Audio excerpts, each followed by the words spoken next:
CBSE में math एक topic है जो सिर्फ एपी समझने से 10-12 मार्क्स तक स्कोर करवा देता है। लेकिन ज़्यादातर बच्चे डर जाते हैं और उनका इस बार सीबीएसई बोर्ड में कई प्रश्न बच्चों का छूट गया। तो यहाँ पर बच्चों ध्यान से देखना कि तुम्हारा क्वेश्चन सही है या नहीं है।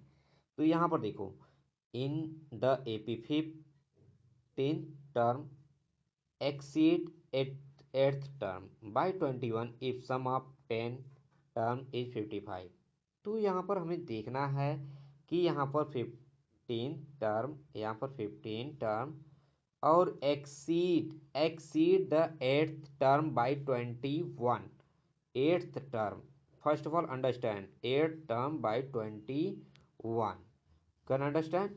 तो यहाँ पर क्या करना है कि हमारा जो 15 टर्म है 8 टर्म से क्या है, यहाँ पर 21 ज़्यादा है। तो यहाँ पर हमें समझना होगा। और यहाँ पर क्या कहा जा रहा है कि if sum of first 10 term is क्या है, 10 टर्म का सम जो है 55 है। तो यहाँ पर हमें क्या है, एपी को find then from the AP. ठीक है, तो यहाँ पर एपी को हमें निकालना होगा। तो यहाँ पर आपको यहाँ पर पता ही होगा, सबसे पहले हमें यहाँ पर निकालना होगा 15 10 टर्म और 8 टर्म क्या होता है। तो यहाँ पर एक फार्मूला आपको अच्छे से पता होगा कि a n is equal to क्या होता है, a n is equal to क्या होता है, a plus n minus 1 into d. इतना आपको कन्फर्म है। तो यहाँ पर हमारा जो 15 टर्म हो जाएगा, अब यहाँ पर 15 टर्म कितना होगा कि यहाँ पर जब हम ए फार्मूला लगाएंगे तो यहाँ पर ए प्लस, अब यहाँ पर देखिए 15 टर्म के लिए ए एन मतलब ए, अब यहाँ पर ए एन मतलब ए प्लस एन मतलब यहाँ पर 1 सेकेंड डी। अब यहाँ पर 15 मीन्स समझो, यहाँ पर एन का मतलब क्या होगा कि यहाँ पर क्या हो जाएगा, 15 हो जाएगा, ए 15 आ जाएगा। ठीक है, अब यहाँ पर एन जहाँ जहाँ भी होगा यहाँ पर ए 15 यहाँ पर आ जाएगा। तो यहाँ पर हम यहाँ पर भी 15 लिखेंगे। तो यहाँ पर देखिए क्या करेंगे 15। अब यहाँ पर उसके बाद हमारा टर्म क्या आएगा कि यहाँ पर हम लोग देखेंगे कि अब ए 15 हमारा कितना आ गया, यहाँ पर ए प्लस 14 डी, ए प्लस 14 डी हमारा इतना आ गया है। अब इसके बाद हमारा क्या होगा, eighth term as like that. तो यहाँ पर एट टर्म हम वहाँ ऐसे ही बनाएंगे कि हमारा क्या होगा, एट्थ टर्म है तो a plus n minus 1 into d. तो यहाँ पर क्या हो जाएगा हमारा एट्थ टर्म, यहाँ पर देखिए अब यहाँ पर हमें 8 को एन की जगह पे क्या करना है, रखना होगा, जिससे हमारा यहाँ पर आंसर क्लियर हो जाएगा। तो यहाँ पर ए 8। ठीक है, अब यहाँ पर रहने दीजिए, यहाँ पर डायरेक्टली 8 रख देता हूँ, यहाँ पर 8 हो जाएगा। अब यहाँ पर क्या होगा, यहाँ पर भी हमें 8 रखना पड़ेगा। तो यहाँ पर इतना हो गया ए 8 इज इक्वल टू, यहाँ पर हो जाएगा ए प्लस 7 डी। यहाँ पर एट्थ टर्म हमारा फाइंड हो गया और यहाँ पर हमारा 15 टर्म फाइंड हो गया है।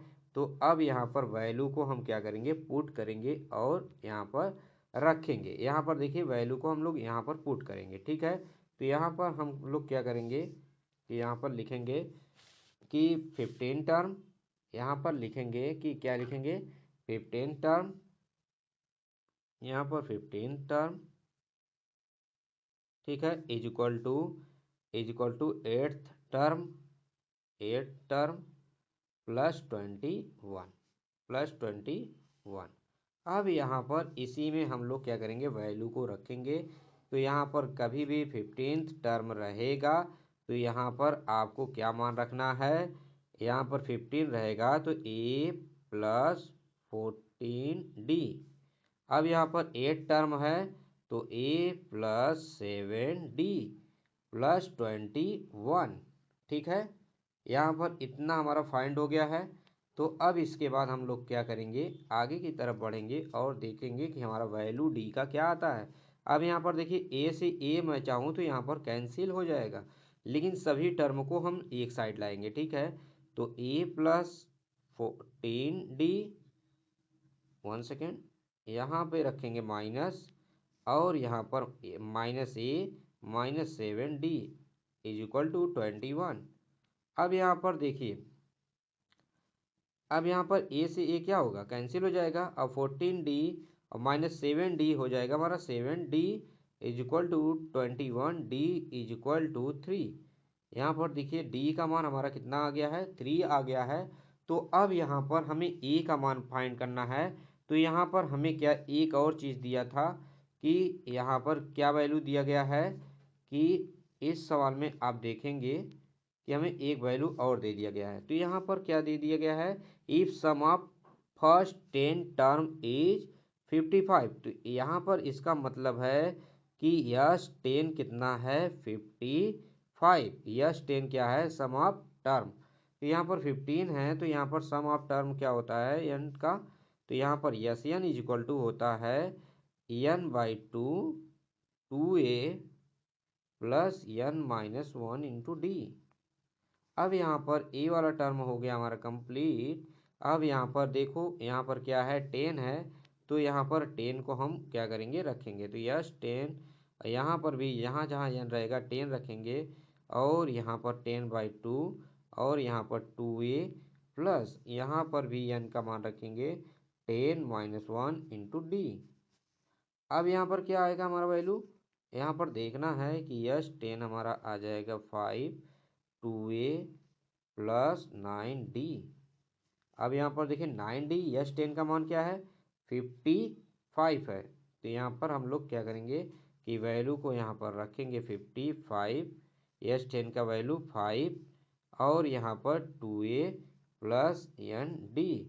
अब यहाँ पर a वाली वैल्यू जो है यहाँ पर इस तरफ चला जाएगा, तो 5 का इसमें भाग चला जाएगा, क्या होगा, अब यहाँ पर क्या हो जाएगा।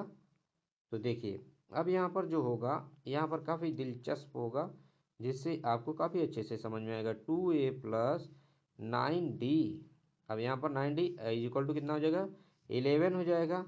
अब यहाँ पर इतना हमारा आ गया है, और हमें यहाँ पर पता है d का मान कितना है। तो यहाँ पर d का अगर मान आपको अच्छे से पता है 3 है, तो यहाँ पर हमारा सवाल काफ़ी इजी बन जाएगा।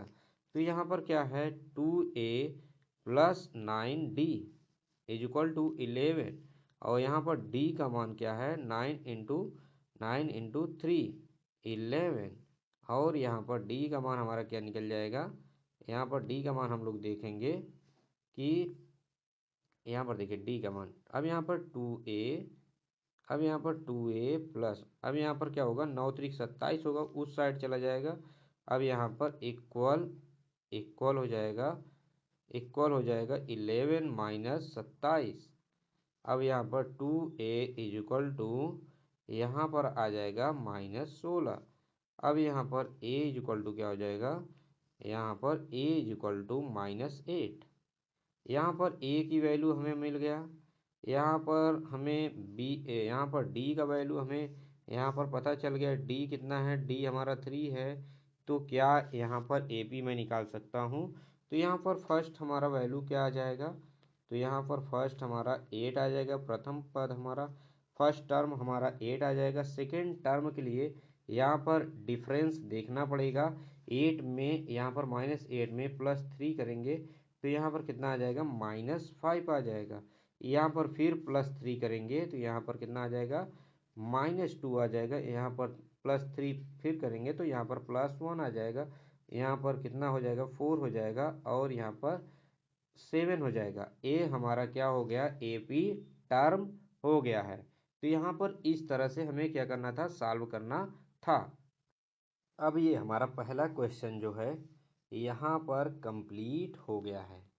यहाँ पर पहला हमारा क्वेश्चन जो है कंप्लीट हो गया है। अगर आपका इतना आंसर आया है, तो यहाँ पर आप लोग श्योर रहिए कि आपको पूरा नंबर यहाँ पर मिल जाएगा। ठीक है, तो यहाँ पर हम बी वाले ऑप्शन पर आते हैं कि यहाँ पर बी में हमें क्या दिया गया है, the sum of the first term of AP is 2n² plus 3n, find the nth term and hence 10 term. तो यहाँ पर क्या दिया गया है, तो यहाँ पर यन, यहाँ पर sum of n term, sum of n term हमें यहाँ पर दे दिया गया है। S n is equal to 2n square plus 30n यहाँ पर दे दिया गया है। और हम जानते हैं कि एग्जाम में हमें कैसे लिखना है। यहाँ पर आप लोगों को पता होगा कि जब हमें nth टर्म चाहिए तो हम क्या लिखते हैं। यहाँ पर nth टर्म के लिए क्या लिखेंगे, nth term is equal to क्या होता है, हमें nth टर्म पूछा गया है तो यहाँ पर क्या होता है, S n minus S minus n minus 1। तो यहाँ पर हमें यस एन तो पता है, यहाँ पर यस एन तो पता है लेकिन यस एन माइनस 1 नहीं पता है। तो इसे हम लोग क्या करेंगे, पहले फर्स्ट ऑफ ऑल हम इसे फाइंड करेंगे, उसके बाद यहाँ पर हमारा nth टर्म हमें क्या होगा, मिल जाएगा। उसके बाद हमारा 10th टर्म भी आसानी से मिल जाएगा। तो यहाँ पर हम देखेंगे कि हमारा क्या होगा। तो यहाँ पर देखिए nth टर्म हमारा कितना हो जाएगा। तो यहाँ पर हम यस एन की वैल्यू यहाँ पर सबसे पहले यस एन माइनस 1 निकालेंगे, जिसमें हमें पता है कि यहाँ पर जहाँ पर भी, अब देखिए यहाँ पर एक चीज़ पहले हम आपको लिख के बताएंगे, उसके बाद यहाँ पर सेकेंड टर्म को आसानी से सिखाएंगे। तो यहाँ पर सबसे पहले हम इसे n को हटा देते हैं, -1 को हटा देते हैं, तो जिससे आपको काफ़ी क्लियरिटी होगा। तो यहाँ पर दिया गया है 2n स्क्वायर प्लस यहाँ पर 30n दिया गया है। अब यहाँ पर सेम प्रोसेस को हम लोग करते हुए क्या करेंगे, यहाँ पर देखिए यस यहाँ पर n-1 है, यहाँ पर यस-1 है। इसका मतलब जहाँ जहाँ n होगा वहाँ पर n-1 रखेंगे, क्योंकि जहाँ जहाँ n था वहाँ पर n रखा गया। इसी तरह से यहाँ पर भी रखेंगे। तो हमारा जो वैल्यू फाइंड होगा यहाँ पर 2, अब यहाँ पर n-1 का होल स्क्वायर प्लस 13n-1 हो जाएगा। इतना अगर हो जाएगा तो उसके बाद हमारी क्या होगा, यहाँ पर क्लियरिटी काफ़ी अच्छा मिल रहा है। अब यहाँ पर आगे की तरफ बढ़ेंगे और देखेंगे हमारा आंसर क्या होता है। अब यहाँ पर यस-1 यहाँ पर हो जाएगा 2। अब यहाँ पर देखिए यहाँ पर n स्क्वायर माइनस 2n और यहाँ पर +1 हो जाएगा और प्लस 30n यहाँ पर -1 है। तो यहाँ पर एज लाइक दैट। अब यहाँ पर ओपन करेंगे तो हमारा क्या हो जाएगा, 2n square minus 4n plus 2। यहीं पर कभी कभी बच्चे मिस्टेक कर देते हैं, मल्टीप्लिकेशन भी कभी कभी गलत कर देते हैं। यहाँ पर प्लस 13n माइनस 13। अब यहाँ पर क्या हो जाएगा, हमारा यहाँ पर n टर्म हमारा काफ़ी अच्छे से निकल जाएगा। Sum of s-1 sum of n-1। तो यहाँ पर क्या हो जाएगा, यहाँ पर हमारा 2n स्क्वायर और यहाँ पर 2n square minus 4n plus 30n, it means हमारा यहाँ पर 9n आ जाएगा। अब यहाँ पर +2 माइनस 13 यहाँ पर 11 आ जाएगा। तो यहाँ पर हमें एक नेक्स्ट टर्म फिर से मिल गया है। तो यहाँ पर हम लोग आसानी से कर सकते हैं। हमें यहाँ पर दोनों वैल्यू फाइंड हो चुका है। तो यहाँ पर nth टर्म हम आसानी से निकाल सकते हैं। तो nth टर्म हमें निकालना है तो हम यहाँ पर लिखेंगे कि यहाँ पर nth टर्म हमें निकालना है। तो हम क्या लिखेंगे, यहाँ पर देखिए nth टर्म, तो यहाँ पर nth टर्म ठीक है is equal to S n minus 1। इन दोनों की वैल्यू हमें यहाँ पर पुट करना है, तब जाकर हमारा nth टर्म निकल पाएगा। तो यहाँ पर हम लोग क्या करेंगे, यहाँ पर वैल्यू को पुट करेंगे। तो यहाँ पर देखिए हम लोग वैल्यू को पुट करेंगे और देखेंगे हमारा क्या मान है। तो यहाँ पर देखिए, यहाँ पर देखिए आपको काफ़ी अच्छे तरीके से यहाँ पर फोकस किए रहना है इस वाले पार्ट पर। तो यहाँ पर इस वाले पार्ट का जो एस एन का मान है यहाँ पर कितना है, 2n स्क्वायर प्लस 30n। तो यही वैल्यू हम लोग क्या करेंगे, यहाँ पर 2n स्क्वायर प्लस 30n यहाँ पर पुट कर दिया। अब यहाँ पर देखिए यहाँ पर माइनस है, यहाँ पर लगाएंगे, इसको ब्रैकेट कर देंगे क्योंकि यहाँ पर माइनस है पहले से। तो यहाँ पर ब्रैकेट लगा कर n-1 का निकालेंगे। तो यहाँ पर देखिए हमने अभी जस्ट फाइंड किया है तो उसका भी मान यहाँ पर हम लोग काफ़ी अच्छे से जान रहे हैं। यहाँ पर इस मान को हम लोग वहाँ पर पुट करेंगे, तो 2n² प्लस 9n, यहाँ पर 2n² प्लस 9n माइनस 11, हमारा यहाँ पर इतना हो गया है। अब यहाँ पर 2n² प्लस 13n, अब यहाँ पर minus 2n² minus 9n plus 11, इतना हो गया। उसके बाद हमारा क्या होगा, यहाँ पर देखिए 2n से 2n क्या होगा, कैंसिल हो जाएगा और हमारा क्या आएगा। अब यहाँ पर देखेंगे हम लोग कि 13n है, यहाँ पर क्या है 13n है, 13n है और माइनस 9n है, मतलब यहाँ पर आएगा 4n और प्लस यहाँ पर कितना आ जाएगा 4n प्लस 11 आ जाएगा। यहाँ पर हमें nth टर्म मिल गया है। nth टर्म अगर हमें मिल गया है, इसका मतलब यहाँ पर हमें a10th हमें मिल गया है। a10th का मान हमें कितना मिला है, यहाँ पर देखेंगे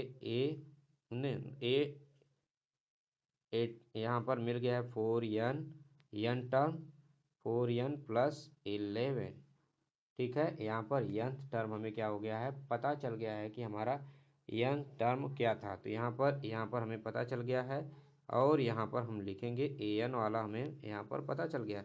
अब यहाँ पर पूछा जा रहा है इस सवाल में कि आपका nth टर्म तो हो गया है, लेकिन हेंस 10 टर्म, तो 10 टर्म क्या होगा, तो यहाँ पर वैल्यू हमें फाइंड करना होगा कि यहाँ पर 10 टर्म मतलब a10 की वैल्यू क्या होगी। तो यहाँ पर हमारा an इक्वल टू क्या था, यहाँ पर आपको पता है 4n प्लस 11 था, तो यहाँ पर हम n की जगह पे क्या रखेंगे 10, तो 4 इंटू 10 प्लस 11, यहाँ पर a10 कितना आ जाएगा हमारा, यहाँ पर 40 आ जाएगा और 11, अब यहाँ पर क्या हो जाएगा हमारा, यहाँ पर इतना आ गया, तो इसके बाद हमारा आंसर क्या आएगा।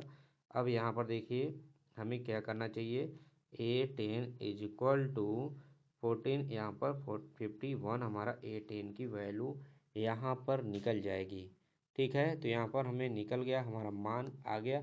इस तरह से हमें हर एक कॉन्सेप्ट को काफ़ी अच्छे से क्लियर करना चाहिए। जैसे ही हम यहाँ पर सभी टॉपिक को अच्छे से क्लियर किया हूँ, यहाँ पर आपको अच्छे से समझ में आ गया होगा। तो इस तरह से हमें हर एक सवाल को काफ़ी अच्छे से करना चाहिए। यह सीबीएसई बोर्ड का बहुत ही इम्पोर्टेंट सवाल था, अगर आपने किया होगा तो आपको काफ़ी अच्छा नंबर मिलेगा। वीडियो कैसा लगा प्लीज़ लाइक करिएगा, चैनल को सब्सक्राइब करना मत भूलिएगा। Thank you.